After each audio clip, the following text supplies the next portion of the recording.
तो कहानी की शुरुआत में हमें बताया जाता है कि पोकेमॉन की इस अमेजिंग दुनिया में कुछ ऐसे पोकेमॉन्स के ग्रुप हैं जो कि हर जगह पर रहते हैं, जिसमें से कुछ पोकेमॉन्स आसमान में रहते हैं तो कुछ पोकेमॉन्स पानी में रहते हैं और कुछ पोकेमॉन्स ग्रासलैंड्स में रहते हैं। बट एक मिथ के अकॉर्डिंग इस पूरे पोकेमॉन वर्ल्ड में एक पोकेमॉन ऐसा भी है जो कि हम इंसानों और पोकेमॉन से भी पहले से रहता हुआ आ रहा है, जिसका नाम आर्कियस है, जो कि एक मिथिकल टाइप पोकेमॉन है। और माना जाता है कि आर्कियस आज भी हम इंसानों और पोकेमॉन्स को देखते हुए आ रहा है। जिसके बाद हमें बताया जाता है कि आज एस और गो सिनो के कैनलेव सिटी में आए हैं ये पता करने के लिए कि जो आर्कियस से रिलेटेड कहानियाँ हैं वो सच हैं या नहीं। नाउ अब यहाँ से हमारी रियल स्टोरी स्टार्ट होती है, जहाँ पर हमें दिखाया जाता है कि एस और गो सिनो के कैनलेव सिटी में आने के बाद वहाँ की मार्केट में चल रहे होते हैं, जहाँ पर इनको डॉन मिलती है। जिसके बाद गो डॉन की ड्रेस के बारे में पूछता है तो डॉन बताती है कि मैंने इस ड्रेस को कुछ टाइम के लिए बोरो किया है और क्या तुम दोनों को भी ये ड्रेस चाहिए। जिसके बाद एस और गो हाँ बोलते हैं। जिसके बाद डॉन एस और गो को एक शॉप पे लेके जाती है, जहाँ पर इनको सिंथिया भी मिलती है। और उसके बाद डॉन सिंथिया को बताती है कि एस और गो को भी ये ड्रेस चाहिए। जिसके बाद हमें दिखाया जाता है कि एस और गो ने भी उस ड्रेस को पहन लिया होता है। मीनवाइल हमें दिखाया जाता है टीम गैलेक्टिक के सैटर्न को, जिसने एक हीट्रेन को अपने पोकेमॉन की मदद से हराकर एक स्पेशल पोकेबॉल में पकड़ लिया है। जिसके बाद सैटर्न रिपोर्ट करता है अपने हेडक्वार्टर्स में कि उसने हीट्रेन को पकड़ लिया है और फिर हेडक्वार्टर से बोला जाता है कि बेस पर रिटर्न करो। और साथ में हेडक्वार्टर्स में हमें आर्कियस की एक प्लेट भी देखने को मिलती है। और फिर हमें दिखाया जाता है एस का सीन, जहाँ पर सिंथिया एक पेंटिंग को दिखाते हुए बता रही होती है कि इस पेंटिंग में जो चारों पोकेमॉन्स दिखाई दे रहे हैं ये पुराने ज़माने के पोकेमॉन्स हैं, जिनमें से ये रेड वाला ग्राउलेट है और एक ब्रेवरी है और बाकी के 2 इवॉल्व फॉर्म्स हैं स्टैंडलर और बस्कुलिन के। जिसके बाद एस पूछता है कि लोग पुराने ज़माने में पोकेमॉन्स को कैसे कैच करते थे, तो सिंथिया एस, गो और डॉन को एक एक पोकेबॉल्स देते हुए बता रही होती है कि ये पोकेबॉल्स ओल्डन टाइम्स में यूज़ किए जाते थे पोकेमॉन्स को कैच करने के लिए। जिसके बाद सिंथिया एस, गो और डॉन को एक गार्डन में ले जाती है एंड वहाँ गार्डन में जाने के बाद सिंथिया 3 पोकेमॉन्स को बुलाती है, जिसमें से पहला होता है ऑसोवॉट, दूसरा होता है सिंडाकुइल और तीसरा होता है राउलेट। जिसके बाद सिंथिया इन सभी को बताती है कि तुम सभी के पास टोटल 3 मिनट है एंड तुम लोगों को अपने पोकेमॉन्स का यूज़ नहीं करना है, अपने पोकेबॉल से ही इन तीनों पोकेमॉन्स को कैच करना है। फिर थोड़े टाइम के बाद ये सभी एक एक पोकेमॉन्स को कैच कर लेते हैं, जहाँ पर एस ने पकड़ा था राउलेट को और गो ने पकड़ा था सिंडाकुइल को और डॉन ने पकड़ा था एक ऑसोवॉट को। जिसके बाद सिंथिया बोलती है कि अब तुम सभी अपने पोकेमॉन्स को बाहर निकाल सकते हो। और उसके बाद सिंथिया इन तीनों को एक एक स्पेस टाइम लेजेंड्स की बुक देती है, जो कि इनका गिफ्ट होता है क्योंकि इन्होंने पोकेमॉन्स को 3 मिनट के अंदर पकड़ा होता है। मीनवाइल हमें फिर से सीन दिखाया जाता है टीम गैलेक्टिक का, जहाँ पर सैटर्न आता है और वो अपने हीट्रेन को निकाल कर कहता है कि हमें तुम्हारे पावर की ज़रूरत है। जिसके बाद वो सभी हीट्रेन से मैग्मा स्टॉर्म अटैक करवाते हैं आर्कियस की प्लेट पर, जिसके कारण एनर्जी लेवल बढ़ने लगता है। और फिर थोड़ी देर बाद पूरे सिटी में एक वेव फैल जाती है, जिसे हर एक पोकेमॉन सेंस कर पा रहा था। फिर हमें सीन दिखाया जाता है एस और गो का, जहाँ पर इनके पोकेमॉन्स को भी ये वेव फील हो रही थी, जिसके कारण इनके पोकेमॉन्स बताते हैं कि ये वेव पहाड़ी के पास से आ रही है। जिसके बाद गो कहता है कि चलो हम लोग चलकर देखते हैं कि आखिर वहाँ पर हो क्या रहा है। एंड फिर से हमें टीम गैलेक्टिक का सीन दिखाया जाता है, जहाँ पर मार्स बोलती है कि हमारे एक्सपेरिमेंट का फर्स्ट स्टेप सक्सेसफुल रहा है। और जुपिटर बोलती है कि हमने जो एनर्जी प्रोड्यूस की थी उससे डायमेंशनल बैरियर में असर पड़ा है। और फिर सैटर्न बोलता है कि अब हम अपने मास्टर साइरस के लिए दरवाज़ा खोल सकते हैं। फिर हमें सीन दिखाया जाता है एस की टीम का, जहाँ पर वो सभी पहाड़ी के पास पहुँच चुके होते हैं, जहाँ पर ये देखते हैं कि कुछ पोकेमॉन्स उस वेव के कारण आउट ऑफ कंट्रोल हो गए हैं और वो एक दूसरे से ही फाइट कर रहे हैं। जिसके कारण डॉन अपने पिपलप को वाटरपूल अटैक करने को कहती है। फिर पिपलप के वाटरपूल अटैक के कारण वो पोकेमॉन्स शांत हो जाते हैं। फिर तभी वहाँ पर युक्जी, एजल्फ और मैस्पिरिट आ जाते हैं, जो कि इन तीनों को आर्कियस से मिलवाते हैं। लेकिन फिर थोड़ी ही देर में सब कुछ नॉर्मल हो जाता है। और फिर डॉन एक घायल पोकेमॉन को हाथ में उठाते हुए बता रही होती है कि शायद से आर्कियस हमें कुछ बताना चाहता है। जिसके बाद ये सभी पोकेमॉन सेंटर की तरफ चले जाते हैं। और मीनवाइल हमें फिर से सीन दिखाया जाता है टीम गैलेक्टिक का, जहाँ पर हमें बताया जाता है कि टीम गैलेक्टिक स्पेस टाइम में एक पोर्टल क्यों खोलना चाहती है, ताकि ये अपने मास्टर साइरस को रिटर्न करा सकें।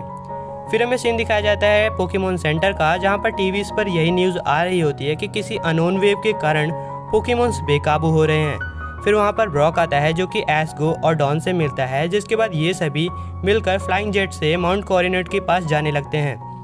और इधर टीम गैलेक्टिक ने अपने मिशन को स्टार्ट कर दिया होता है, जहाँ पर वो हीट्रन की पावर से आर्केस की प्लेट पर अटैक करवाते हैं। एंड उसके बाद जो आर्केस की प्लेट से एनर्जी फॉर्म होती है उससे अपने एक लेज़र कैनन को चार्ज कर स्पेस में अटैक करते हैं, जिसके कारण स्पेस में एक पोर्टल खुलने लगता है। बट एनर्जी कम होने के कारण पोर्टल पूरी तरीके से खुल नहीं पा रहा होता है। तो फिर सैटर्न अपने हीट्रन को कहता है कि मैग्मा ब्लास्ट अटैक को और तेज कर दो।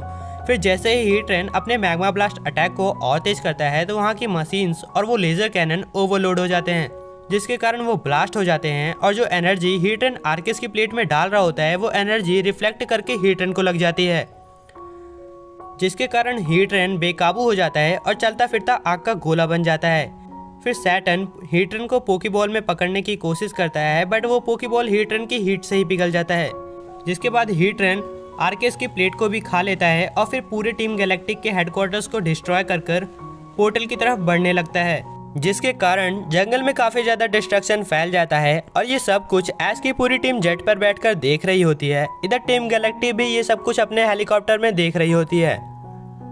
बट अब क्योंकि हीट्रन अभी भी उस पोर्टल की तरफ ही जा रहा होता है और साथ में उस पोर्टल पर अटैक कर रहा होता है, जिससे वो पोर्टल खुलने वाला होता है, तो टीम गैलेक्टिक डिसाइड करती है कि वो हीट्रन को नहीं रोकेंगे और ना ही रोकने देंगे। तो इधर जब एस की टीम हीट्रन को रोकने की कोशिश करती है तब वहाँ पर टीम गैलेक्टिक पहुँच जाती है, जिसके बाद हमें दिखाया जाता है हीट्रन अभी भी उस पोर्टल की तरफ बढ़े जा रहा होता है। अब क्योंकि आर्केस की प्लेट हीट्रन के अंदर है तो ये सब कुछ आर्केस को भी पता चल जाता है। फिर वहाँ पर लेक गार्डियंस आ जाते हैं, जो कि शुरू में तो हीट्रन को रोकने की कोशिश करते हैं बट रोक नहीं पाते हैं। तो लेक गार्डियंस एस की टीम को दिखाते हैं कि उस बड़े से हीट्रन के अंदर आर्केस की एक प्लेट है, जिसकी एनर्जी को हीट्रन काबू नहीं कर पा रहा है और हीट्रन भी उसके अंदर फंसा हुआ है। जिसके बाद हमें सीन दिखाया जाता है सिटी का, जहाँ पर सिंथिया को भी पता चल जाता है कि माउंटेन के ऊपर कुछ हो रहा है, तो सिंथिया भी माउंटेन पर जाने लगती है। और इधर हमें दिखाया जाता है कि हीट्रन अभी भी उस पोर्टल की तरफ बढ़े जा रहा होता है और साथ में उस पर अटैक भी किए जा रहा होता है, जिससे वो पोर्टल ऑलमोस्ट खुलने ही वाला होता है, जिसके कारण लेक गार्डियंस हीट्रन को रोकने की कोशिश करते हैं। बट तभी टीम गैलेक्टिक लेक गार्डियंस पर अटैक कर देती है। फिर लेक गार्डियंस भी काउंटर करने के लिए अटैक करते हैं, जिसके कारण उन दोनों के ही अटैक्स न्यूट्रल हो जाते हैं। एंड देन एस की टीम गैलेक्टिक से पूछती है कि आखिर तुम लोग ये सब कुछ क्यों कर रहे हो। तो टीम गैलेक्टिक बताती है कि वो इस पोर्टल के थ्रू अपने बॉस साइरस को रिवाइव करना चाहते हैं। उसके बाद दोनों की टीम के बीच में बैटल्स होने लगती है। फिर बैटल के बीच में ब्रॉक बोलता है कि तुम तीनों जाओ और हीट्रन को रोकने की कोशिश करो, मैं इधर टीम गैलेक्टिक को संभाल लूंगा। जिसके बाद एस, गो और डॉन चले जाते हैं और इधर ब्रॉक स्टीलेक्स और चैंसी को निकाल लेता है, जहाँ पर फिर ब्रॉक की चैंसी और स्टीलेक्स अकेले ही टीम गैलेक्टिक को धोने लगते हैं। और मीनवाइल हमें सीन दिखाया जाता है एस का, जहाँ पर एस ने एक छोटा सा प्लान बनाया होता है और उस प्लान को लेक गार्डियंस को बता दिया होता है। जिसके बाद एस का ड्रैकोविस, गो का इंटेलियन और डॉन का पेपलप वाटर अटैक करते हैं और फिर लेक गार्डियंस उस अटैक को कॉम्बो बनाकर हीट्रन के ऊपर अटैक करते हैं। बट उससे हीट्रन को कोई भी असर नहीं पड़ता है, क्योंकि अभी के टाइम में हीट्रन एक चलता फिरता मैग्मा होता है। दूसरी तरफ ब्रॉक पर टीम गैलेक्टिक भारी पड़ चुकी होती है कि तभी वहाँ पर सिंथिया और सिंथिया का गार्चॉम्प आ जाता है। और इधर ब्रॉक स्टीलेक्स और गार्चॉम्प के साथ एस के पास चला जाता है उसकी मदद करने के लिए। जिसके बाद उधर सिंथिया अपने रोजेलिया को निकाल लेती है और टीम गैलेक्टिक से लड़ने लगती है। और इधर ये सभी एक प्लान बनाकर अपने सारे पोकेमोन से एक ही एरिया में अटैक करवाते हैं, जिससे वहाँ पर एक बहुत बड़ा गड्ढा क्रिएट हो जाता है और उस गड्ढे में हीट्रन गिरकर फंस जाता है। और इधर सिंथिया ने भी सभी पोकेमोन्स को हरा दिया होता है। फिर उसके बाद पोर्टल से एक एनर्जी निकल के हीट्रन के ऊपर गिरती है, जिससे हीट्रन के ऊपर ब्लास्ट होता है और फिर हीट्रन का मैग्मा चारों तरफ फैल जाता है। और फिर हीट्रन के पास से भी एक एनर्जी निकलती है जो कि डायरेक्ट पोर्टल में जाती है, जिससे वो पोर्टल खुलने लगता है। और फिर सभी आसमान की तरफ देखने लगते हैं, जहाँ से एक डायमेंशनल बॉल निकल रहा था उस पोर्टल से। एंड वो डायमेंशनल बॉल एक अनदर वर्ल्ड से कनेक्टेड था। फिर सभी लोग माउंटेन के टॉप पर जाने लगते हैं, साथ में हीट्रन भी पहाड़ी के टॉप पर जा रहा होता है, जहाँ पर हीट्रन का लुक एकदम डेंजरस लग रहा होता है। फिर तभी एंट्री होती है आर्केस की, जहाँ पर सभी लोग आर्केस को देखने लगते हैं। फिर तभी आर्केस अपना जजमेंट मूव कर देता है, जिसके कारण टीम गैलेक्टिक का हेलीपैड डिस्ट्रॉय हो जाता है और ऐसा इसलिए हुआ होता है क्योंकि टीम गैलेक्टिक अपने हेलीपैड की मदद से माउंटेन के ऊपर जा रही होती है। फिर उसके बाद सिंथिया अपने रोजेलिया की मदद से टीम गैलेक्टिक के मेंबर्स को चट्टानों में बांध देती है, जिसके बाद आर्केस अपनी पावर की मदद से सभी चीज़ों को नॉर्मल करने लगता है, यानी कि उस डायमेंशनल बॉल को जो कि किसी दूसरे वर्ल्ड से कनेक्टेड थी उसे उसी पोर्टल में अगेन भेज देता है। बट फिर भी उन सभी के सामने एक और प्रॉब्लम था, जो कि था हीट ट्रेन, जो कि अभी भी बेकाबू हो रखा था और हर जगह पर तबाही मचाया जा रहा था। जिसके बाद एल्स आर्केस से कहता है कि प्लीज़ हीट ट्रेन को बचा लो और इस डिस्ट्रक्शन को होने से रोक दो, नहीं तो ये सिनोबी डिस्ट्रॉय कर देगा। जिसके बाद आर्केस भी मान जाता है और वो अपनी सारी प्लेट में से वाटर प्लेट को यूज़ करके वाटर फॉर्म में आ जाता है। जिसके बाद आर्केस एक ओशियन जितना बड़ा अटैक हीट ट्रेन के ऊपर करने जा ही रहा होता है कि तभी एस आर्केस से कहता है कि ये डेंजरस हो सकता है, क्योंकि इतने गर्म मैग्मा के कारण जब उस पर पानी का अटैक होगा तो उससे एक मैसिव एक्सप्लोजन होगा। लेकिन फिर आर्केस कहता है डोंट वरी। जिसके बाद फिर एस भी कहता है कि मुझे तुम पर विश्वास है, और फिर एस की टीम मिलकर एक प्लान बनाती है हीट ट्रेन को रेस्क्यू करने का। फिर आर्केस हीट ट्रेन के चारों तरफ अपने वाटर मार्क के पिलर्स बना देता है, जिससे हीट ट्रेन एक जगह पर फंस जाता है। और फिर आर्केस अपना वाटर अटैक हीट ट्रेन के ऊपर करने लगता है, जिससे हीट ट्रेन के चारों तरफ एक बैरियर जैसा बन जाता है, जिससे जो एक्सप्लोजन होते हैं वो उस गोले के अंदर ही होते हैं। और फिर आर्केस लेक गार्डियंस को इशारा करता है। इसके बाद लेक गार्डियंस एस, गो और डॉन को और उनके पोकेमॉन्स को साइकिक की मदद से उस गोले के अंदर ले जाती हैं, जहाँ पर हीट ट्रेन होता है। और फिर जैसे ही ये सभी अंदर जाते हैं तो अपने प्लान के हिसाब से काम करने लगते हैं, जहाँ पर पिपलप वर्ल्डपुल का अटैक करता है और पिकाचू थंडरबोल्ट का।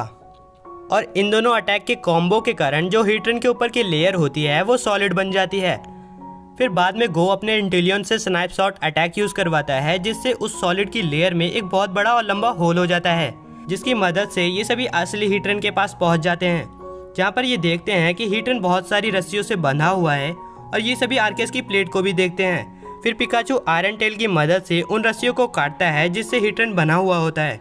और गो अपने सिंड्रेंस का यूज करके एक फायरबॉल अटैक करवाता है हीट ट्रेन के ऊपर, जिससे हीट ट्रेन नॉर्मल हो जाता है। और फिर पिकाचू अपने इलेक्ट्रोवेव का यूज करके एक डोमेन शील्ड बना देता है हीट ट्रेन के चारों तरफ, जिससे हीट ट्रेन पानी से निकल सके। फिर ये सभी निकलने लगते हैं, क्योंकि हीट ट्रेन के ऊपर वाली बॉडी किसी भी समय एक्सप्लोड कर सकती थी। और फिर जैसे ही हीट ट्रेन आर्केस के पानी वाले डोमेन में आता है तो हीट ट्रेन के ऊपर वाली शील्ड खत्म हो जाती है। फिर लेक गार्डियंस अपनी पावर की मदद से हीट ट्रेन को नॉर्मल करते हैं और एस की टीम हीट ट्रेन को बाहर निकाल लेती है। जिसके बाद वहाँ पर एक बहुत बड़ा एक्सप्लोजन होता है, जिसे आर्केस नॉर्मल कर देता है। उस एक्सप्लोजन से हीट ट्रेन के अंदर वाली प्लेट निकलती है, जिसे आर्केस वापस ले लेता है। और फिर सब कुछ नॉर्मल हो जाता है और हीट ट्रेन भी आर्केस को थैंक यू बोल रहा होता है।